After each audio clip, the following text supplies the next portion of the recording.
ago, Iain moved to the United States and now lives his passion of enabling junior athletes to evolve into the people and players they desire to be every day. With his father as an elite-level rugby coach, and Iain having played a number of junior sports and collegiate-level rugby, he's formulated an eclectic mental performance program that he believes will help players experience freedom, flow, and fun in competition. Today he shares his ideas on what a junior golfer needs to evolve as a player in person. Iain Highfield.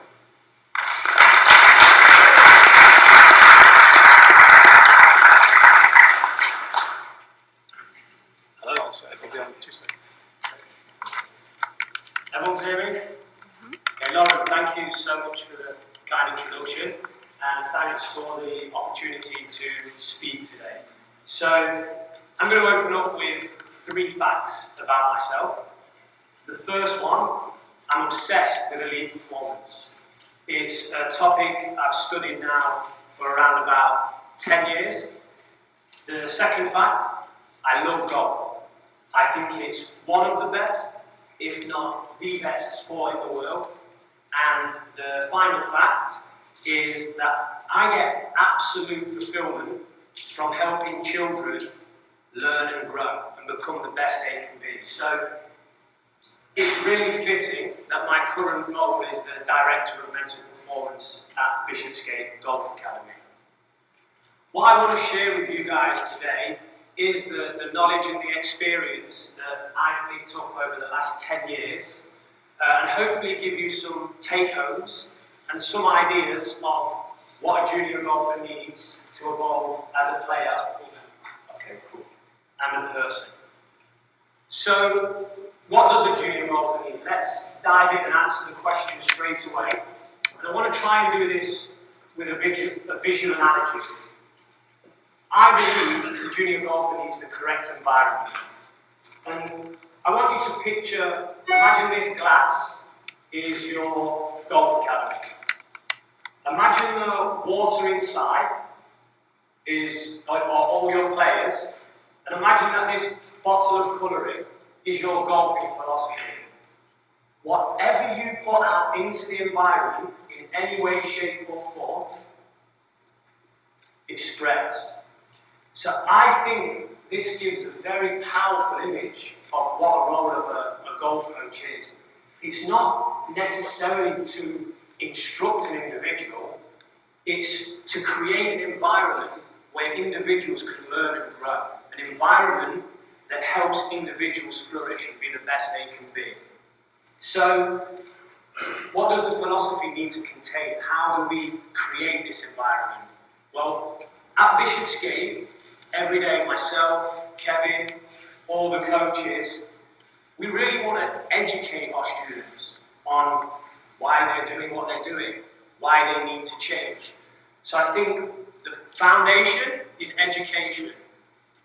Next, we need to create an inspirational environment. If we don't inspire these junior athletes to make change, if we don't help them discover their compelling reason to take action, then the education only remains as information. It never actually gets actioned. So education, inspiration, and finally application.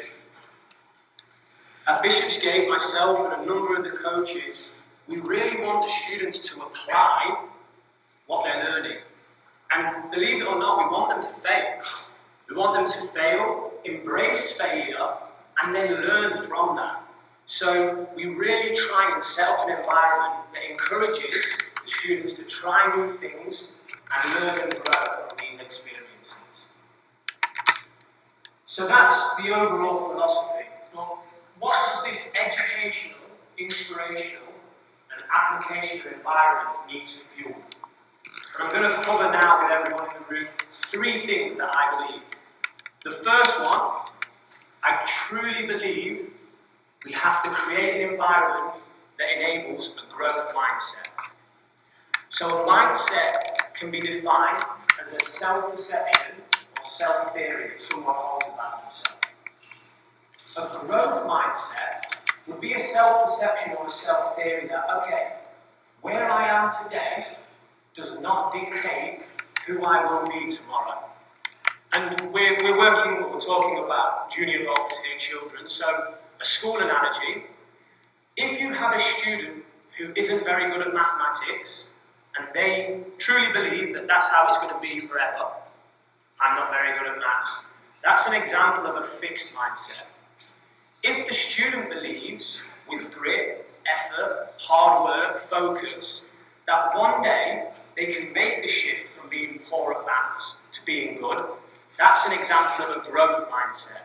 And I think this is the cornerstone of what we're trying to create at Bishopsgate. We really want our students to have a growth mindset and know if they put the effort in, the results will start to come. So, how do we do this, or how do I do this? Well, one of the tools I use to create an environment that fuels a growth mindset would be the way I use social media. And I make the utmost effort to always praise effort before outcome. At this point, I want to stress this isn't my research. I'm taking the work of people far cleverer than me. I'm going to make reference to clinical psychologists, I'm going to make reference to educators and researchers. In the field of sports psychology, I would be what you would call a performance coach or a mental trainer. So I'm actually studying other people's research and just trying to put it into a framework. But I've seen great results with this. So Carol Dweck, Mindset, that's a great book that always talks about praising effort before outcome. And Changing the Game in Youth Sports, John O'Sullivan. I've referenced them right at the bottom of the slide. I'm sure Lauren will make all of these available so you guys don't have to scribble all the references down, you'll get them at the end.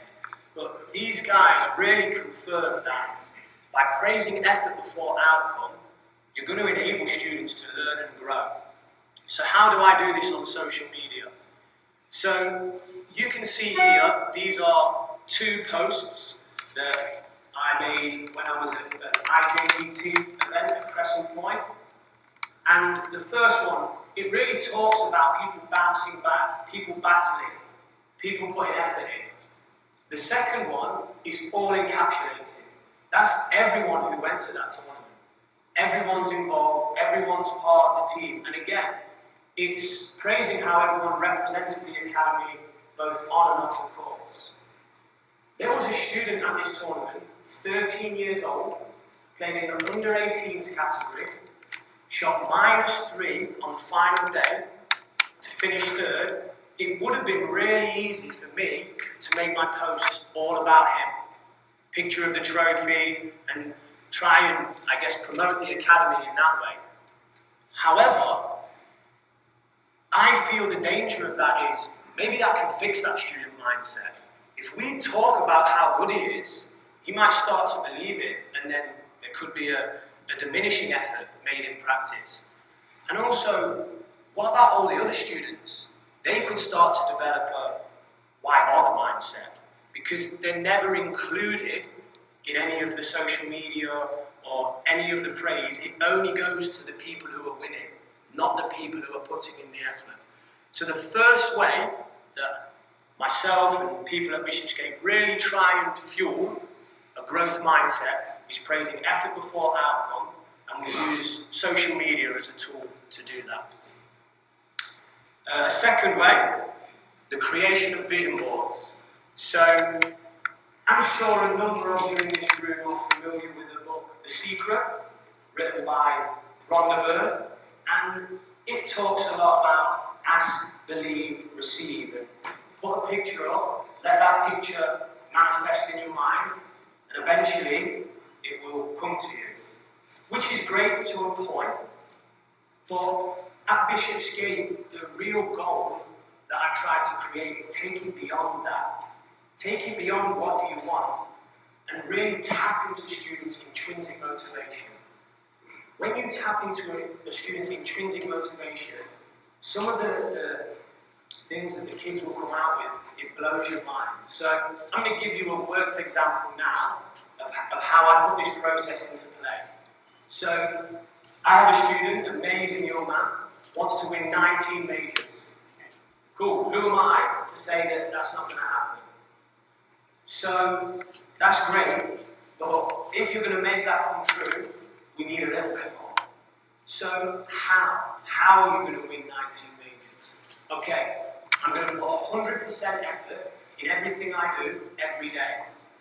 He's terrible at keeping stats. He hates keeping stats. So really that's what he's making a reference to there. Keeping his practice stats and keeping his performance stats. And he knows if he does that, and it's maybe the small things that these students don't often value that they'll come up with, he knows if he does that, he's a step closer to those 19 majors. Okay, so we have what you want, you have a plan, a process in place to how you're going to get it. Tell me why.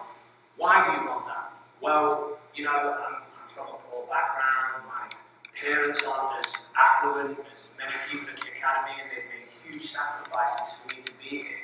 So he wants to repay them. Okay, great. What else? Really tap into the intrinsic motivation. And it's a skill to do this, it takes time to learn. Finally, we get to the source. Okay, I want to pay back my country. So this student at 13 years old is saying, I'm from South Africa, I've seen poor people not be able to eat. When I win 19 majors, I'm going to start a charity, I'm going to start a foundation, I'm going to feed my country.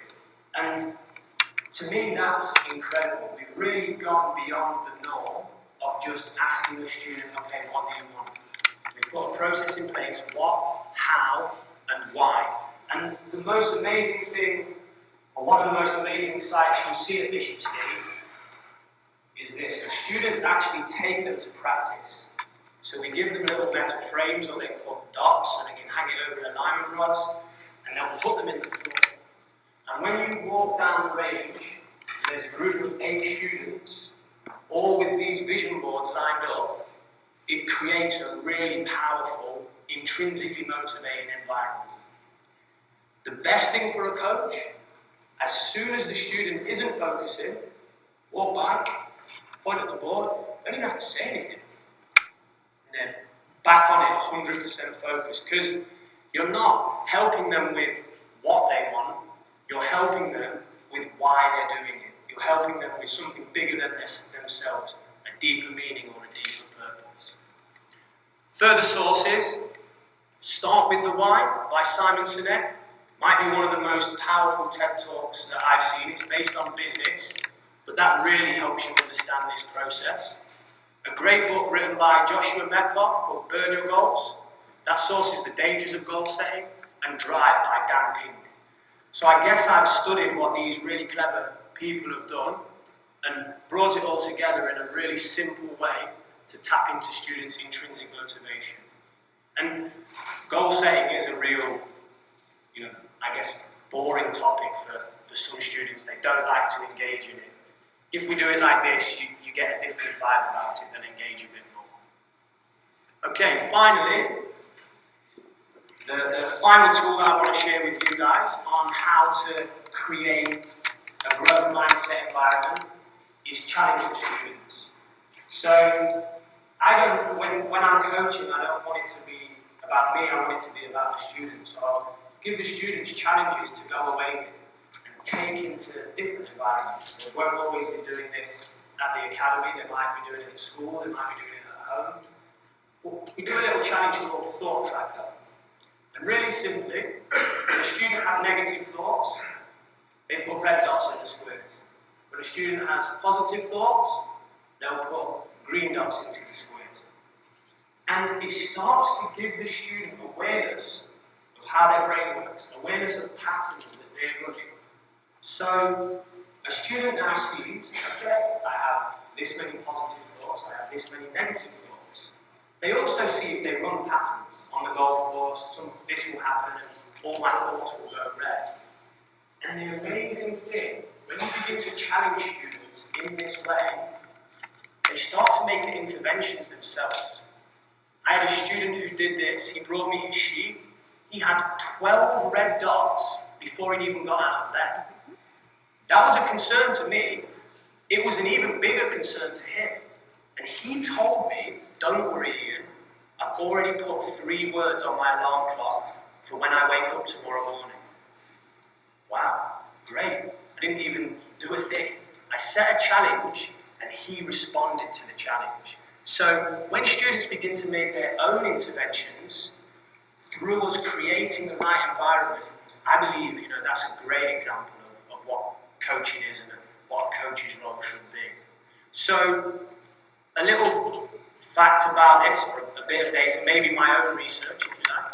The first time I did this with 5 students. Every single student beat their scoring average in the following tournament, and every single student, more importantly, reported having more fun on the golf course. And that's the big thing for me. So we really are giving students awareness of their thoughts, and I see it like a roadmap. As coaches, we know we want students to be more positive. We know we want them to have more energy on the golf course and think in a correct way, and we share this with them. But what was the starting point? We often give them the destination, but what was the starting point on the map? At times we don't give them the starting point. And I really feel that's what Thought Tracker does. It's like the pin in the map. This is where you're at, and this is where we want to take you. And when you're given that destination, it really allows you to move in the right direction. Reading I would recommend on this would be a book that was recommended to me by Dr. Rob Neal, so from a very credible source, called How Children Succeed by Paul Tough. And he talks a lot about a process called metacognition. That word was far too complex for me to really try and talk about, but it's cognition about cognition, or knowing about knowing, ultimately understanding your thoughts. And I think if you read that, you'll see the power and benefits that Thought Tracker can provide to your students. Okay, so we've covered the 3 tools that I would implement and other staff at Bishopsgate Golf Academy would implement to create a growth mindset. But what else do we need to fuel? What else do we have to educate, inspire, and allow children to apply? Well, we have to enable them to learn a process called chunking. This is very important. This is a real big one. Chunking can be defined as a flexible way of learning. We develop the ability to collect elements that have an association with each other and make a decision. That's the definition. A really simple analogy would be, at some point today, I'm sure everyone in this room has walked through a door. So as we're walking up to the door, our brain is doing a scan, it's looking at all the elements, and then it chunks them all together. And guess what? We know whether to push or pull. We know if we're going to put our Starbucks coffee under our armpit here. We know if we have to take a big step. And you do it without really knowing, because you've walked through doors lots of times in your life, and you've developed the ability to chunk information. Unfortunately, for a number of junior golfers, the way they practice really does not enable chunking to evolve. So we have a traditional setup here on the left-hand side, as everyone in the room looks at the screen. And really that encourages students to rake and hit balls. They stand in the same spot, they pull one with their club, they hit it. They stand in the same spot, pull one, hit, rake, hit. And after a certain number of balls, that's going to become a physical act. It's not going to become a learning process. So, to encourage an environment that enables chunking, we can change the way we set up the range slightly. So, real simple change, pull the pyramid back, add in a notepad, a whiteboard or a pen, and have the hitting bay where it was. And this allows a student, there's more space, they have to walk up and down. This allows a student to plan the shot. They're now putting a plan into place. They then act upon this plan. And on the way back to get their next ball, there's time for reflection and even time to record. You can record your learnings. So, a real simple change to the practice environment can enable this process called chunking, and one that I would strongly strongly recommend. Again, reference to practice. Make practice competitive. Since Kevin's come on board at Bishopsgate, it's something we've really started to drill into. Creating an environment of competition. So when our students are doing skills challenges, they're not just going to report to the coach, oh yeah, par 18, 3 over, and leave. There's going to be a scorecard in hand. There might be leaderboards, and there's going to be consequences for the losers, sometimes prizes for the winners. Kids like nothing more than, okay, if you shoot this score, I'll do your 10 hill runs. If you miss this score, you're going to do your 10 hill runs. They love nothing more than seeing me running up and down a hill with my hands above my head shouting, I suck at coaching or whatever. But that represents God, because guess what we've done? We've made it important to them. All too often, junior golfers, practice isn't important. I'm going to go through the motions. Then they get to a golf tournament, and it is important. That's the wrong way around. Practice needs to be as important, if not more important, than the competition. So make practice competitive, have winners, have losers, and what happens is students start to develop coping strategies. They start to go through something in practice that recreates and simulates what they're going to face in tournament play. When they're then in tournaments, practice had a purpose, and they can now recall on their experiences, or choke if you like, and perform better. A great source for this one would be Game Night Training by Matthew Cook. He actually does packs where you can get the scorecards, the games, everything all together in like a one-stop shop. He also has a lot of information on par practice in there, so that's a source I recommend for that. Finally, with regard to helping students chunk and create an environment, would be extreme practice.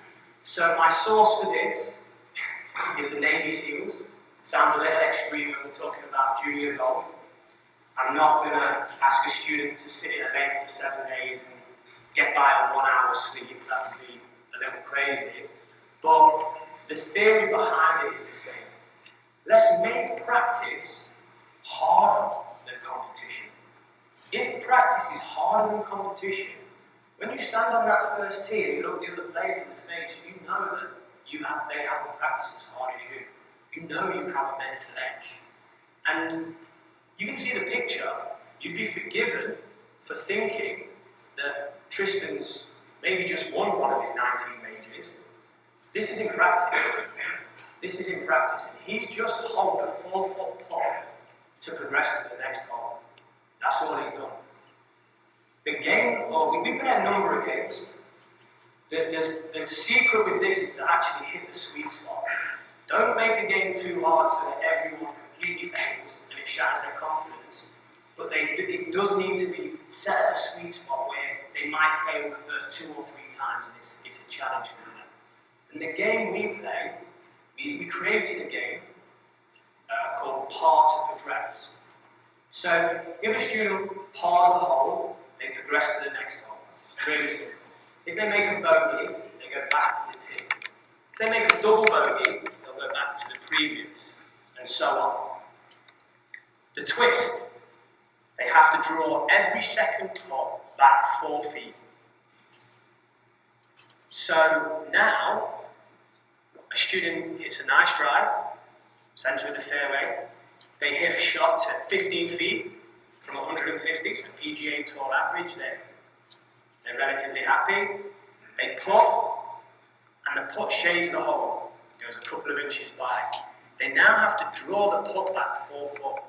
So in their mind, they've played awesome golf, and they're now faced with this 4-footer, just to progress to the next hole. If they miss that, all the way back to the tee. So that does 2 things. That develops the ability to chunk, into experiences to chunk. If you start holding the putts, great for tournament golf. If you miss, that walk back to the tee is a lonely walk. You have a choice. You can try and know, like a lot of junior golfers, and you can repeat that process. Or you can self-organise and begin to change your physiology, begin to change your self-talk. And students will do that eventually. They'll get sick of going back to the tee or back 2 tees. So they'll actively discover what they need to do to deal with disappointment on the golf course. The source for that, the YouTube link below. My YouTube channel is called Osvea TV, O-S-V-E-A TV. You'll see that video in full on there, basically explaining that game and how it works, and a little bit of information on extreme practice. So, we talked about tools to create a growth mindset. We talked about tools or changes in practice to enable students to chunk. One more factor that my journey has led me to believe is vital for the environment that a junior golfer is exposed to, and something we need to educate, inspire, and let golfers live and feel and apply in their training. And that's of automation. So, automation can be defined as a non-conscious act. Again, I'm not really the guy for definitions, more stories or analogies. So, there was a study done on the Brazilian soccer star Neymar. They scanned his brain while he was playing. They scanned a number of amateur soccer players while they were playing. They compared and contrasted the results. Neymar showed 10% of the cognition of an amateur soccer player. 10%. In effect, his mind was quiet, he was in flow state, however you want to put it.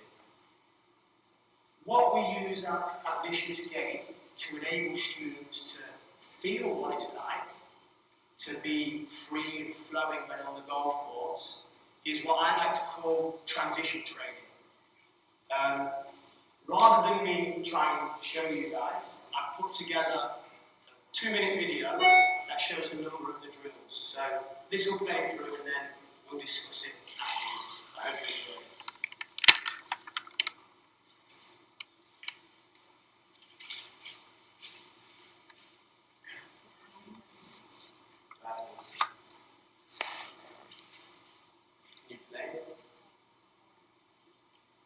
There's not a link. Oh, there we go.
So, not quite Steven Spielberg yet, but you never know. With a growth mindset, anything's possible.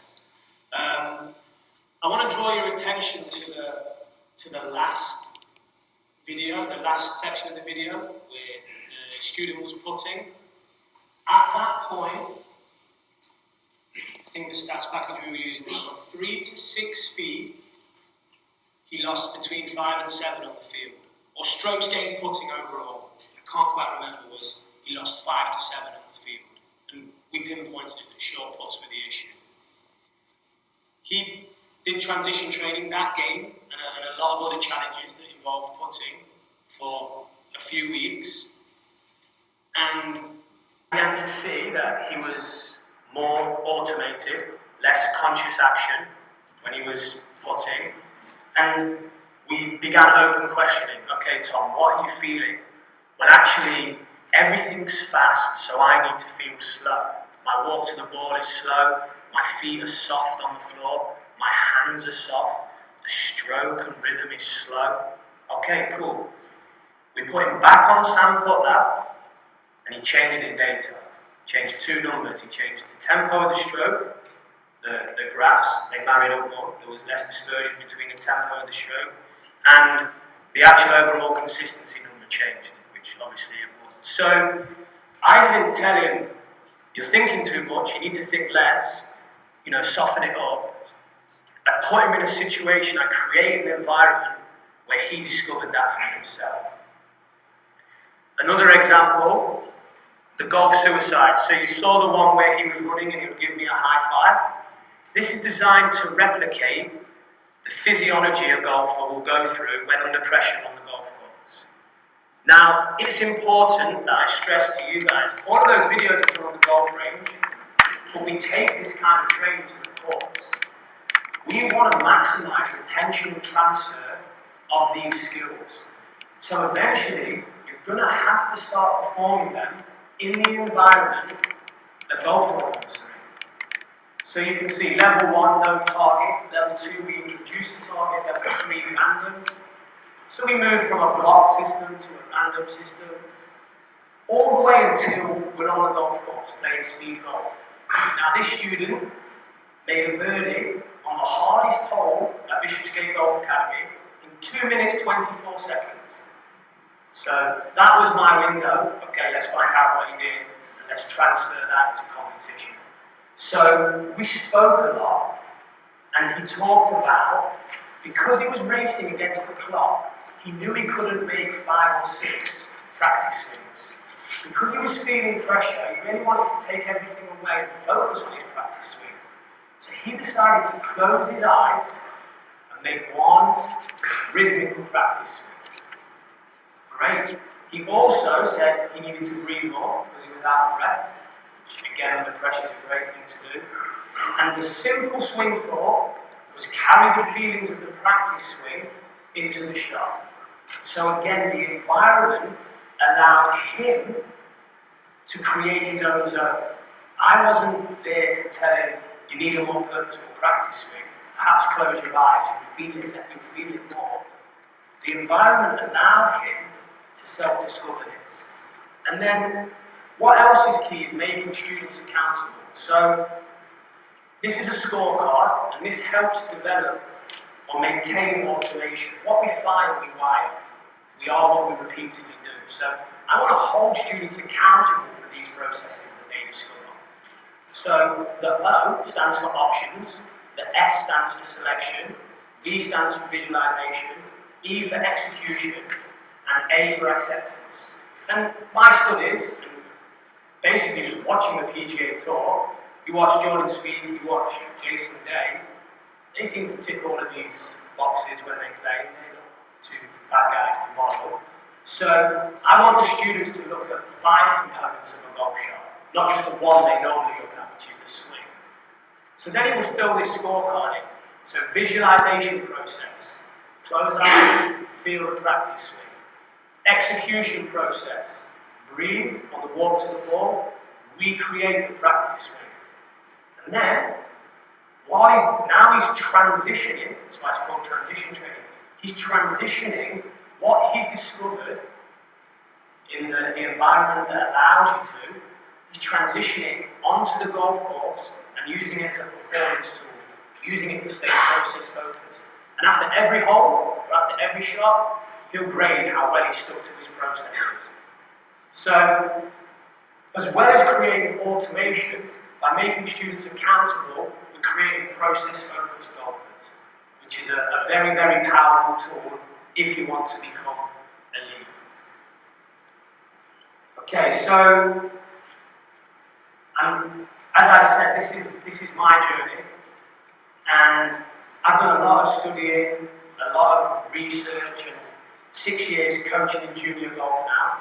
Prior to that, I had about 6 or 7 years, there was an overlap working in business and sales psychology. So why have I picked education, inspiration, and application? And why have I picked growth mindset, chunking, and automation? And I've picked it because, like I said, you watch the top guys on the PGA Tour, they all have a growth mindset. Jordan Spieth's a great example, Jason Day's a great example. Growth mindsets, they all believe that they can improve. They all believe with effort, grit, determination, they'll get better. Chunking, they make great decisions. The conversations that you hear on some of the coverage between caddy and between golfer, they're discussing their options, they're discussing what they're going to select. They're actually chunking information. That's what they're doing at that point, they're chunking. And when they hit the ball, the ones you've heard Tiger Woods talk about, he blacked out. There you go, he's in an automated state, there's less cognition. So these habits, wiring these habits, are very powerful for students who want to go and play the PGA Tour.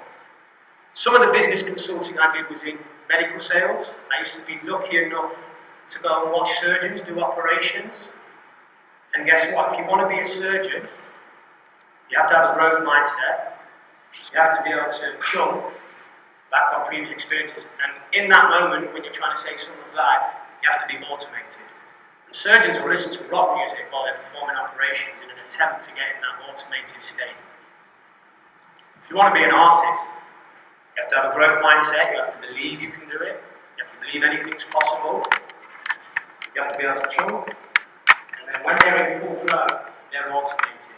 So I truly believe that the framework that I'm creating from looking at these clever people's research and studying the greats in their field is creating habits, not just that junior golfers can take into competition, it's creating habits that junior golfers can take into life, whatever they choose to be. So, again, my journey leads me to believe the first port of call as coaches, we have to realize maybe the days of instructing the individual or coaching an individual have gone, and the most powerful tool that we can create is an environment. Because the environment involves parents, the environment involves friends, the environment pulls everyone in. Okay? So maybe don't focus so much on the individual, focus on the environment that you create when those individuals arrive. Students, when they've had a lesson, they'll go and talk about it. So you're coaching one individual.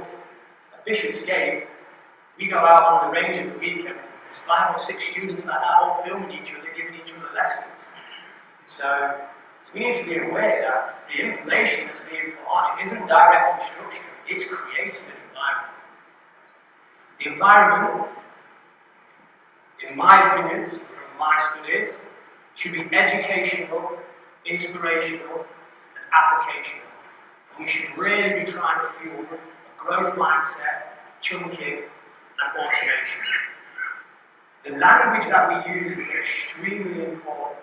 Praising effort over outcome will help create the environment we need for junior golfers to be the best they can be. Social media, the tool I guess that I use to try and fuel this. Challenge active discovery.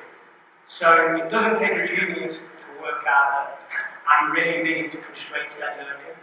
I do believe children can self-organize and teach themselves. And that really is the foundation of the program. But don't be afraid to instruct. There are students that won't self-organize as quickly as their friends. There are some students that just don't get it. So starting with a constrained environment, I believe it opens windows for coaching. You can go in and ask open questions. I also believe asking the open questions and relaying back to the field then maybe opens windows for instruction. So there's like a flow to it for me. But don't just think it's all active discovery. I think sometimes in the golf industry get a theory or a philosophy and just completely run with it. Yes, I love to challenge students' active discovery, but at the right times, I'm not afraid to go in and engage. The practice environment is vital. The way the learning process or the lack of learning process for students when they practice is perceived as a complicated problem, and it is.